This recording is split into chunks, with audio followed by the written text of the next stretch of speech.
facts. I own the property. I live here. I've got the deed. May I know who made the report? You need to prove this is your residence. Show me paperwork now. The first knock was ordinary enough. A single rap against the door that might belong to a neighbor with a package. The second knock came with impatience. The third landed like a verdict. 3 hard bangs. Then a voice, not quite shouted but edged so close to it that it felt like an accusation already written. Police! Open up! Show proof of occupancy! Inside apartment 3B, the kitchen light flicked over a plate rack and the gentle slope of a child's crayon drawing on the fridge. Denise Hall's hands were in warm suds. The house smelled faintly of cumin and lime leftovers, tacos earlier on a Tuesday that had seemed, before now, ordinary and safe.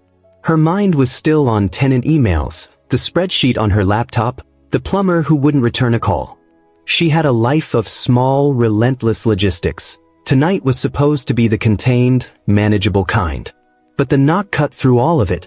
Her children moved like small animals at a sound of threatened thunder.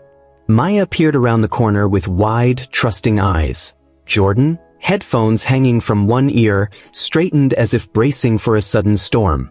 Denise dried her hands, took a breath, and went to the door. The peephole framed a man in uniform, Officer Reeves. His face set like a line drawn with a ruler. He was broad-shouldered and close to 50, with a cropped gray buzz and a flush to his cheeks that made him look permanently irritated. He held a flashlight the way a judge holds a gavel.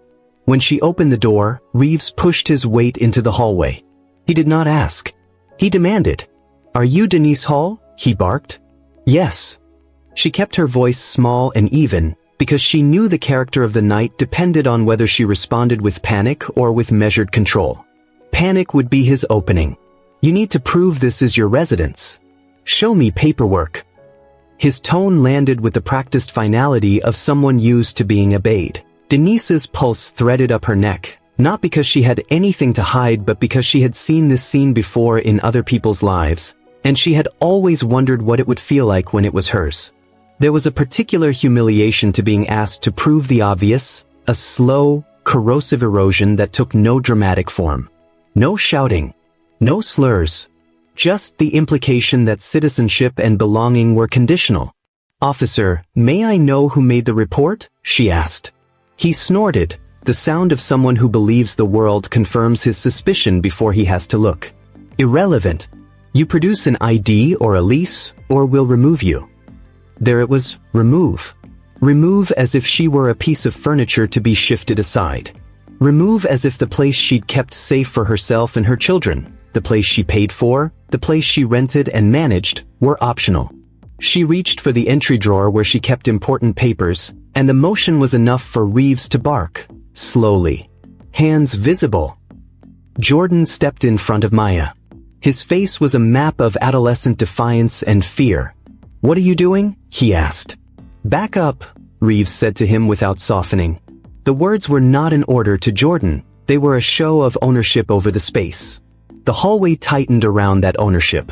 Denise thought of all the nights she'd sat at a kitchen table doing the math for repairs and taxes, the nights she had fixed a leaky sink so a tenant could sleep in peace, the nights she had signed checks with a pen that trembled only from too much coffee, not from fear. She thought of how often she had been advised, gently and not, to keep a lower profile because the world sometimes mistakes visibility for threat.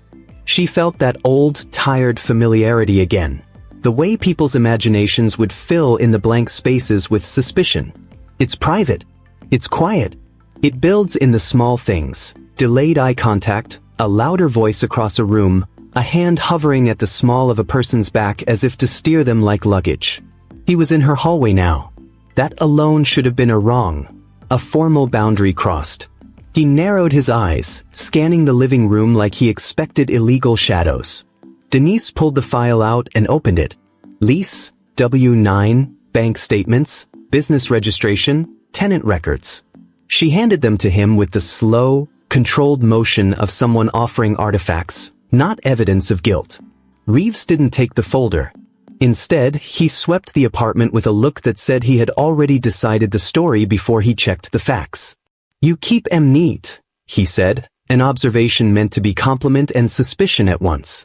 "It's my business," Denise said. I manage the property. I live here. I've got the deed. She felt the words form like a key in her mouth. Saying she owned the building seemed almost funny under the weight of his stare. It felt like naming something the world refused to believe. You own the place? The question came clipped, almost a test. Denise straightened. Behind her, the kids held their breath. Yes. Not boastful. Not defensive. Just clear. The truth in her voice made the hallway frictionless for a beat.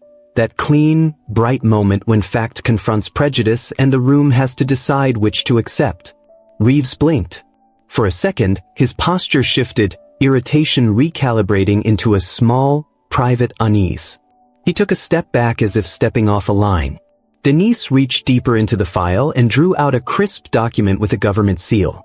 The deed itself, the legal merciless proof a title affords. It was heavy in her hands the way truth sometimes is, not dramatic, but inexorable. This is the deed, she said. Denise Elaine Hall. Sole owner.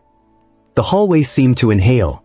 The children watched, faces open, astonished not by the paper but by the reversal of expectation, that the person a stranger had assumed could be ejected without question was, in fact, the landlord.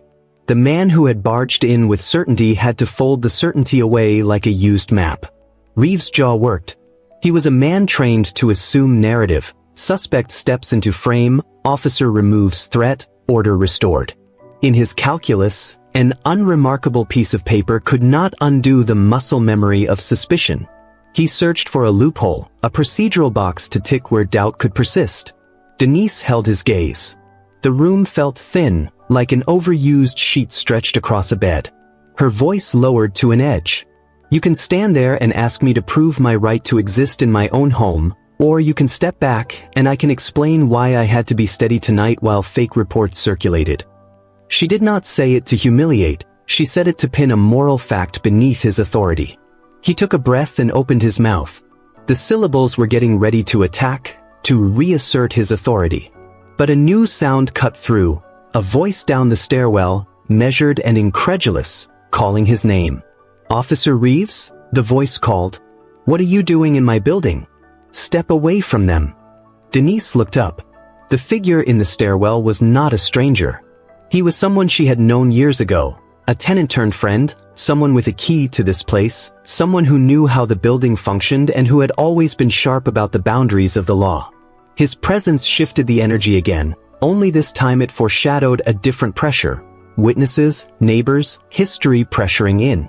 For the first time that night, Denise felt something other than tension. She felt the shape of the next move forming, like a chess player sensing the opponent's hand hover. A reckoning was coming, but from which direction was still unclear. Public, legal, or both. Reeves' face was a map of recalculation. He watched the doorways as if allies might open. Denise tightened her grip on the deed. The children peered from behind her like sentinels marking the change. You can either step back and let me explain, Denise said, her voice low and sure, or you can leave and we'll call the city attorney to handle this. The words landed like a proposition. For the man who'd come expecting submission, the evening had curdled into unfamiliar territory. And then the voice from the stairwell called again, louder, closer, not a stranger, but someone whose own weight in the building would matter in the next minutes. The voice from the stairwell belonged to someone Denise recognized, not a stranger's intervention but the steady, familiar cadence of Marcus Alvarez, a tenant from 5A who'd watched over the building like a reluctant godfather. Marcus worked at the community center 2 blocks down. He organized food drives and tenant meetings and knew the property ledger like you know the back of your hand. He kept keys for people who came in late and he never liked when authority showed up at anyone's door with a judge's gavel before a conversation. Officer Reeves? Marcus called, descending the steps 2 at a time. What are you doing in my building? Reeves squinted up the stairwell as if the angle of the man's approach might hide some complicity. Marcus's build was solid, mid-30s, warm brown skin, a neat beard, and in his hand a small canvas bag with community flyers. He looked like dozens of other tenants who'd been here for years, except he had that municipal calm where he could make several people believe they could be heard. Denise felt something unspool when Marcus appeared, the hallway softened by one human presence who wasn't invested in a script of suspicion. Marcus stopped mid-stare and took in the scene in 2 decisive, quick breaths. He nodded to the kids, then to Denise, the nod saying without words, "I'm on your side." "Step away from that door," Marcus told Reeves, steady as a metronome. "You don't have a warrant." Reeves, who'd come primed for confrontation, bristled. "We got a call about unauthorized occupants. I'm doing my job." "You're in a residential building," Marcus said. "Do your job with respect. If you want to check documents, you ask. You don't invade someone's home and intimidate their kids." He kept his volume low, but the hallway gathered his words like rain. "Sir, we can all cooperate here, but you need to back up." Reeves glanced at the stairwell where a half-dozen heads now poked through doorways. A woman from 2C held a steaming mug, a middle-aged man from 4B watched with folded arms. Someone else on the landing whispered into a phone. The neighborhood's ordinary network, friends, neighbors, people who'd shared packages and dish soap, had pressed itself into a ring. The officer's chest rose. He took a measured breath and barked into his shoulder radio. "Dispatch, this is Reeves. I'm at 3B, possible trespass, requesting advice." The response was a faint shuffle of static. Denise watched him, felt her pulse in her throat, measured the possibility that this was going to escalate into authority flexing more than routine. Marcus did not retreat. He stepped forward, palms open and non-threatening. "Officer Reeves," he said, "I'm Marcus Alvarez. I live here. I've done volunteer inspections for the building.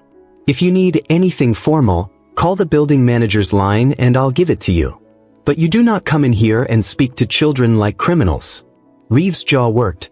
At one point he opened his mouth to reassert himself, then paused as if weighing the room.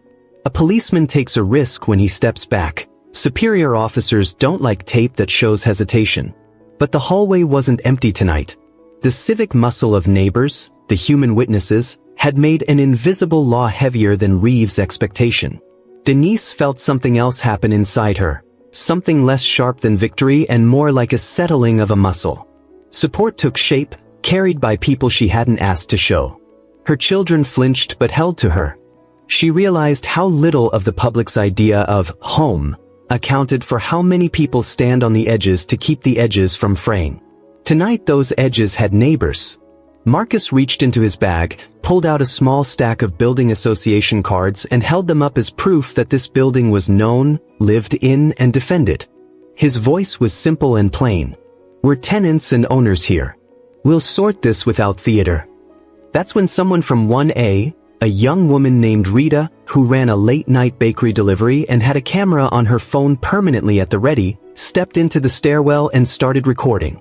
Others followed in quick, quiet succession, their phones up, the building turning into a ring of small witnesses. Denise felt the moment change again. The intimidation that had begun as private, a man slammed authority at her threshold, was now public. That was the same logic that had saved other people in other moments. Presence begets accountability.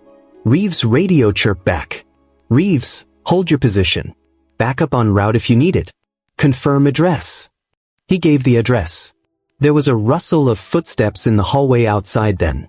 The sound of boots that could either be reinforcements or escalation. Denise steadied her children like a captain steadying a mast in incoming weather. The nearest officer stepped outside for 5 seconds then came back, prepped now with the idea that this was a call that had the potential to require more muscle. Then, something else happened, a voice soft and professional on the other end of Marcus's phone. Marcus had, the neighbors knew, built quiet ties to local advocates. He'd texted one of them as soon as he'd seen the officer. Now his phone lit up. "Marcus?" the voice asked. It was Tanya Brooks, a civil rights attorney who did pro bono work for tenants and families when landlords and law enforcement crossed lines. She worked out of a small clinic 2 neighborhoods over and had spent the summer holding tenant rights workshops in the community center.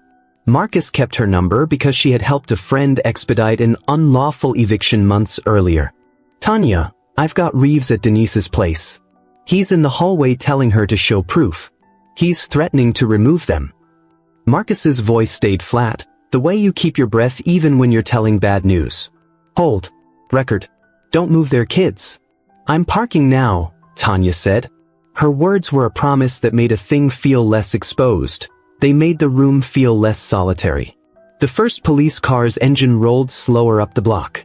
Someone from the staircase shouted that an ambulance and a couple of neighbors were standing by.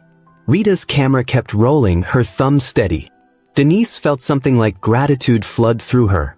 Not theatrical gratitude, but a deep, human relief that someone else had turned their attention toward the wrongness of the scene. She looked at Marcus, then at her son and daughter. "Stay close to me," she told them. "Do what we practiced. Stay calm, keep your voices down, don't answer questions without me." Jordan squeezed her hand. Maya climbed onto the chair and tucked her feet up under her. Their faces were smaller than they'd been an hour before, and awareness had been carved into them. Childhood had been partially interrupted, but the interruption was also a lesson. Sometimes the adults around you rise. Reeves gripped the folder she'd offered earlier and finally opened it, scanning documents with the twilight concentration of a man who still maintained that procedure could substitute for humanity. His eyes flicked to the deed.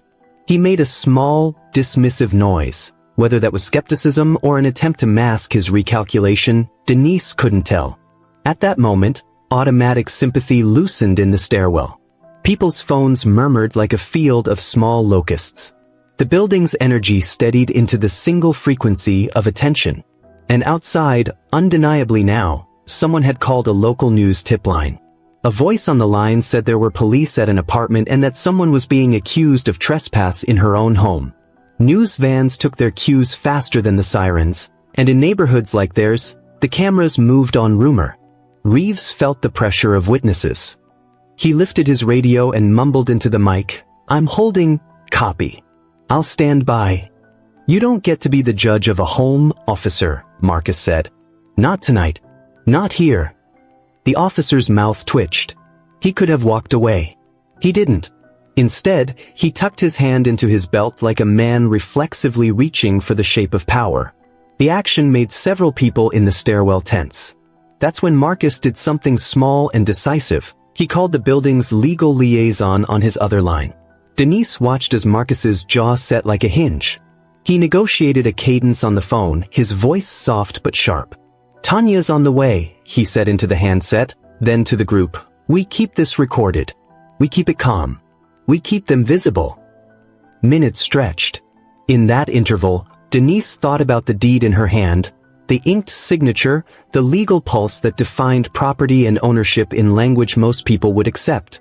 Ownership, she'd learned, is a legal tool. It translates into authority on paper. But authority in the street is another thing entirely. It requires witnesses, neighbors, the kind of public collectedness that could make a man like Reeves think twice. By the time tires skidded and a black sedan, not a police cruiser, pulled up across the street, the hallway was full of people who would have otherwise been strangers. They were an ad hoc chorus of recognition and, for Denise, an armature of something beyond legalese. Community. Someone pushed open the building door and called up the stairwell, "We've got someone here from the tenant association and a lawyer's on the way." Reeves' radio crackled again, and his voice tightened. "Backup's here." And then, like thunder from a different sky, a car door slammed and a figure in a smart navy coat stepped onto the sidewalk across from the entrance, phone still to her ear. She looked toward the building with a professional composure that told Denise nothing and everything. Marcus lifted his phone, the screen flashing Tanya's name. He breathed once and said, loud enough for the stairwell to hear, "When she gets here, we do this legally.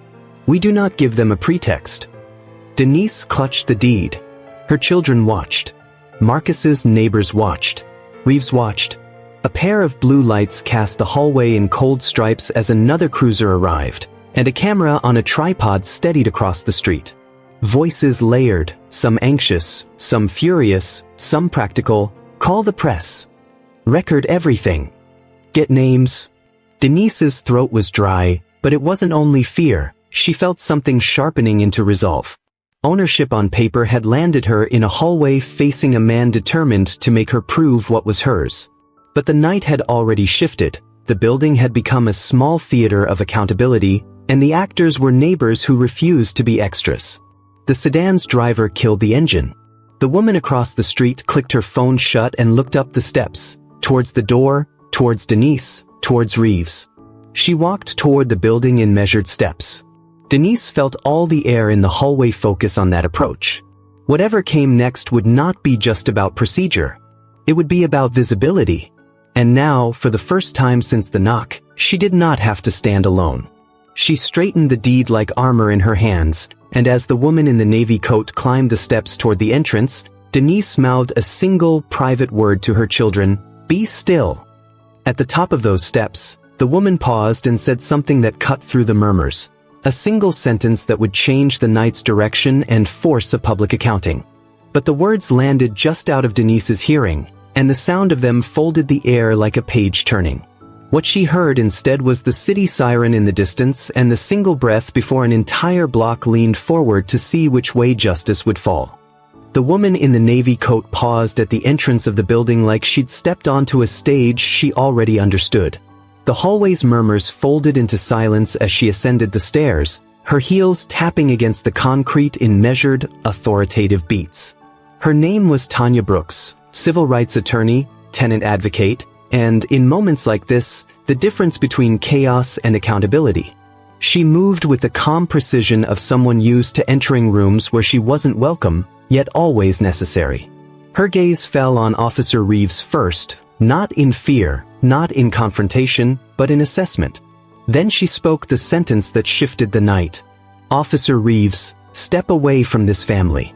You're operating outside protocol, and you're being recorded." Reeves froze. The hallway froze with him. It wasn't just the words, though they were surgical. It was the tone, quiet, unyielding, and dipped in legal certainty. Denise felt something in her chest uncoil as Tanya approached, placing herself gently but firmly between Reeves and the doorway of 3B. "Everyone stay calm," Tanya instructed. "No sudden movements. We let the law handle the law." Marcus let out the breath he'd been holding. Rita, phone still raised, whispered, "Oh, this is about to get real." Another officer, younger, unsure, stepped into the hallway behind Reeves. He glanced at Tanya, then at the phones recording in every direction. His posture softened immediately. "Reeves," he murmured under his breath, "we should maybe step back." But Reeves wasn't built for retreat. His face tightened, redness blooming across his cheeks. Pride clawed at his throat.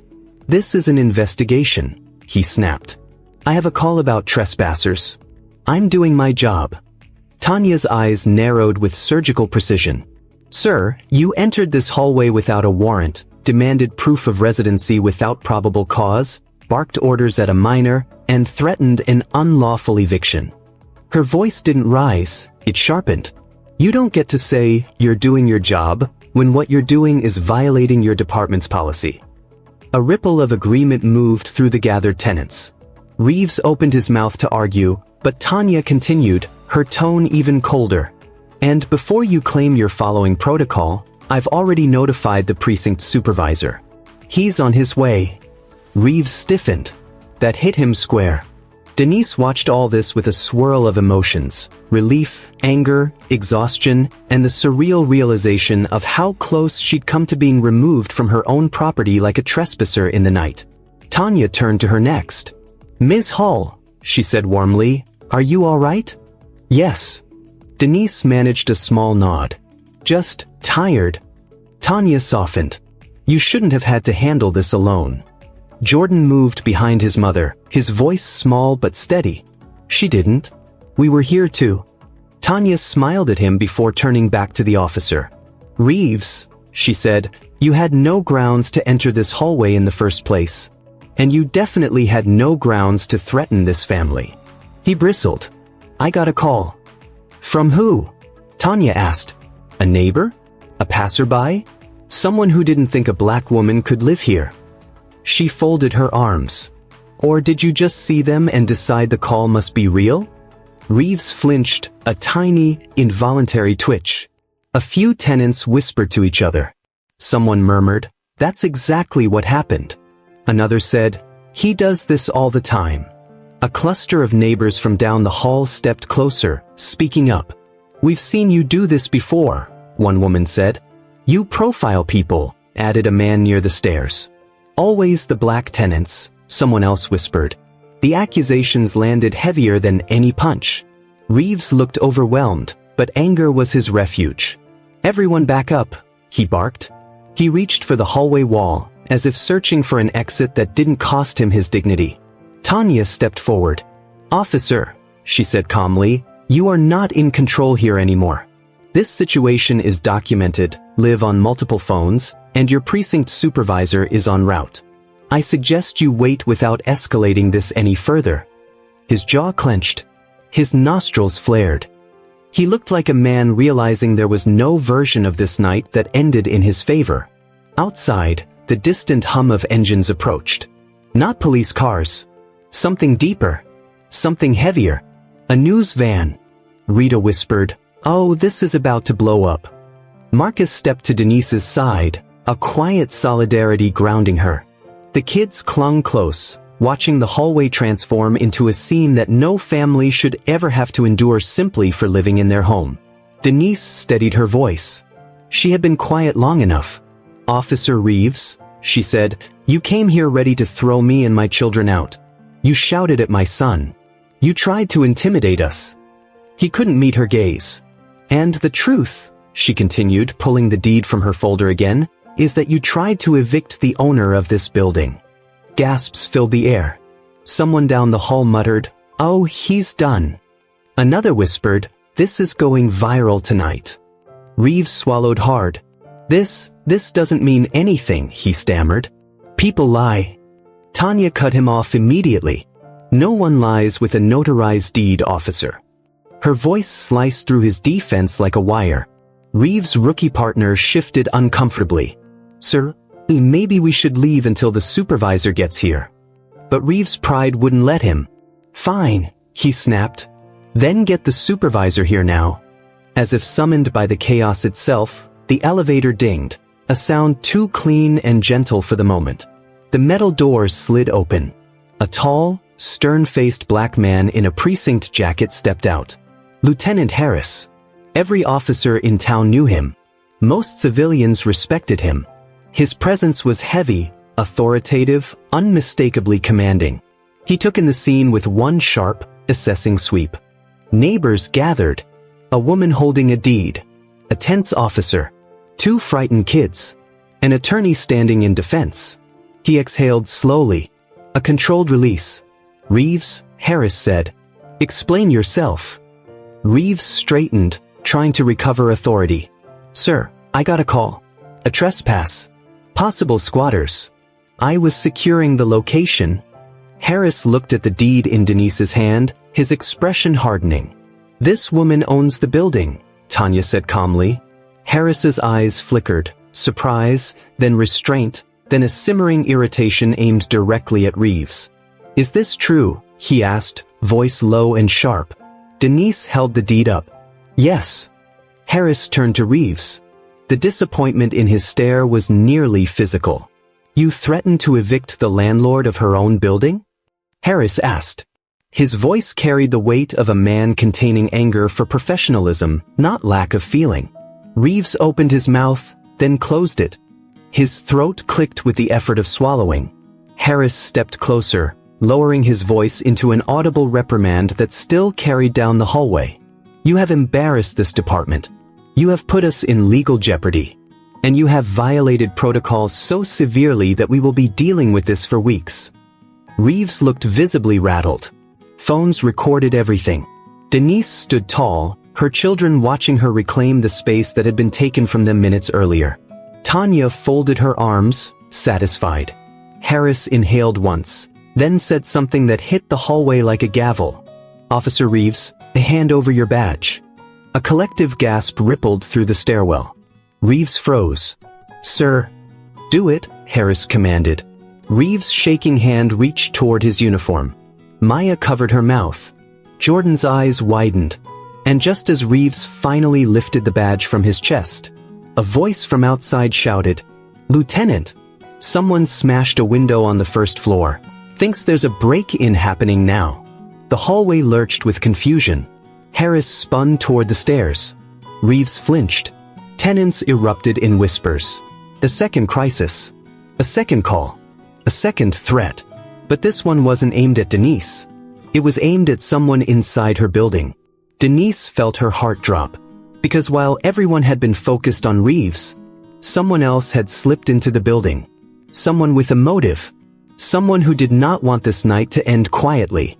And when Denise heard the first floor scream, she realized the break-in wasn't random. It was connected to her. The scream from the first floor sliced through the building like a torn piece of fabric. Every conversation, every breath in the hallway snapped toward the stairwell. Lieutenant Harris was the first to react, instinct pulling him downward through the building like gravity made of training and muscle memory. Denise didn't move at first, not out of hesitation, but out of the bone-deep understanding that whatever was happening downstairs wasn't random. Tanya turned to her immediately. "You stay here with the kids," she said firmly. But Denise shook her head. "This is my building." Tanya didn't argue.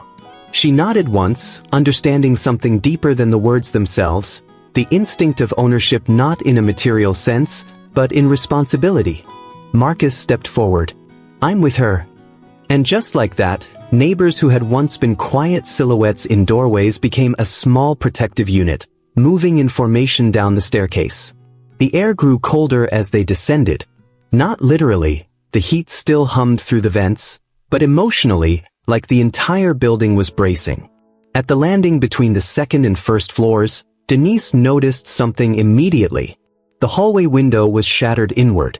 Glass fanned across the floor like small, glittering pieces of a threat. "Everyone stay back," Harris ordered as he reached the bottom. His flashlight beam swept across the hall until it landed on the source of the scream. It was the elderly tenant from 1A, Mrs. Crowley, trembling in her doorway, her hand clutching her chest.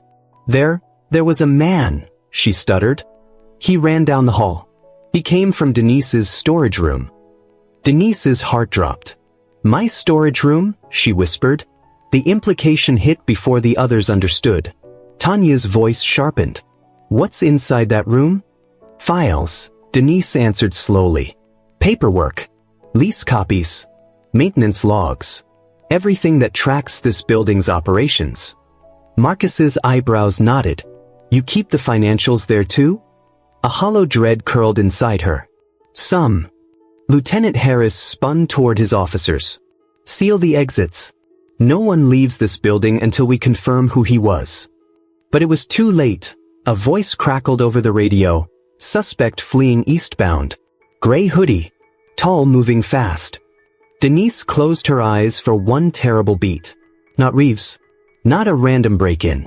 Someone wanted something. Someone who had a reason to fear her authority. Someone who might lose everything if she kept this building exactly the way she ran it. Fair tenant practices, affordable rent, repairs handled on time, and no tolerance for predatory landlords. Her breath hitched. Recognition slammed into her chest like a door. "Wait," Denise whispered. "I think I know who it is." Everyone turned to her. She opened her eyes, voice barely steady. "He's not a stranger. He's a former owner's son. The man who used to run this place before I bought it." Marcus's jaw dropped. The guy who tried to stop the sale? The one who said this building should stay in the right hands? Denise nodded slowly. Harris stiffened. "What was his name?" "Owen Mercer," Denise said. "But he wasn't supposed to be anywhere near this place. I have a legal injunction. He can't step foot on the property without violating a court order." Tanya swore under her breath. He must have called Reeves with the fake tip. If he convinced an officer he saw a trespass, the police would do the dirty work for him. Harris clenched his jaw. Reeves was acting on a biased tip from a man with a restraining order. The hallway fell into stunned silence. Denise's heart hammered. "He wanted Reeves to get me out of the building so he could get into that storage room. He's been trying to find a loophole in the sale for years." Marcus' face reddened with anger. "He wanted evidence to take the place back from you." "He wanted anything," Denise whispered. "A missing document. A compromised lease. Something he could twist against me." Tanya turned to Harris, voice tight and shaking with the force of justice barely restrained. "You need to arrest Reeves and Mercer," she said. "Tonight." Harris nodded, slow, solemn. I intend to. He directed 2 officers to escort Reeves to the lobby, where his badge, half unclipped, half dangling, stared back like a symbol of a crumbling facade. Reeves looked around in shock, like the building he thought he controlled had turned against him. He opened his mouth to protest, but Harris shut him down with a single command. Not another word. Denise watched Reeves' shoulders fall. For the first time, he looked small. And when the officers led him through the hallway, Tennant stepped aside not out of fear, but to make a lane for accountability. Voices whispered the truth of what they saw. Reeves walked through a corridor of consequences. Then Harris turned to Denise. We're retrieving your files, he said gently. No one touches that room but you and me. When they reached the storage room door, Denise's hands shook as she unlocked it. Inside, drawers were yanked open. Papers scattered. A desk lamp knocked to the ground. A mess made in desperation. But the most important binder, the one with the final sale contract, sat untouched. Mercer hadn't gotten that far.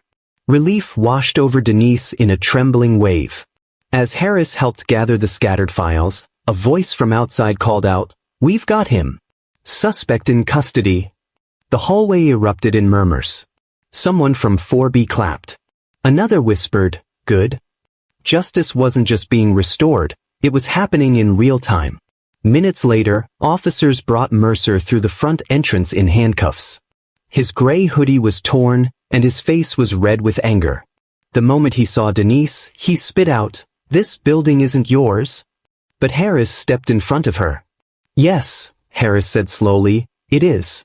And breaking in, filing a false police report, and violating a court injunction is going to make sure it stays that way." Mercer's face twisted with a rage he could no longer hide. He had no power left. No leverage. No audience willing to pretend he was right. For the first time all night, Denise allowed herself to breathe. Tanya stepped to her side. "You did everything right," she said softly. "You stayed calm. You protected your kids. You stood in your truth."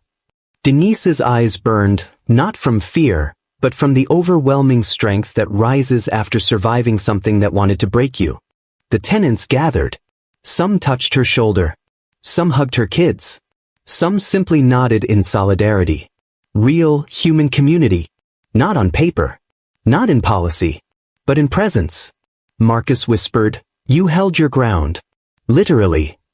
And Denise realized something she had known, but never fully felt, until now.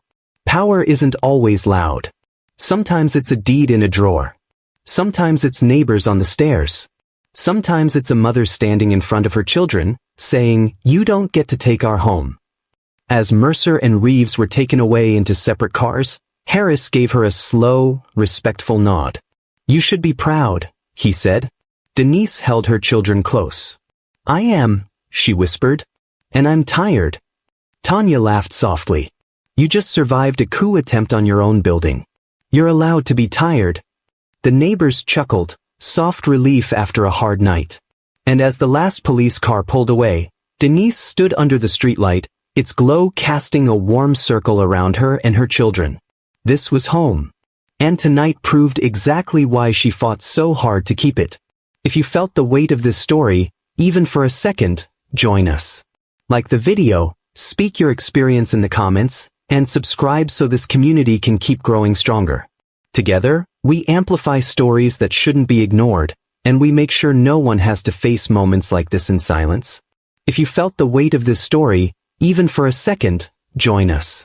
Like the video, speak your experience in the comments, and subscribe so this community can keep growing stronger.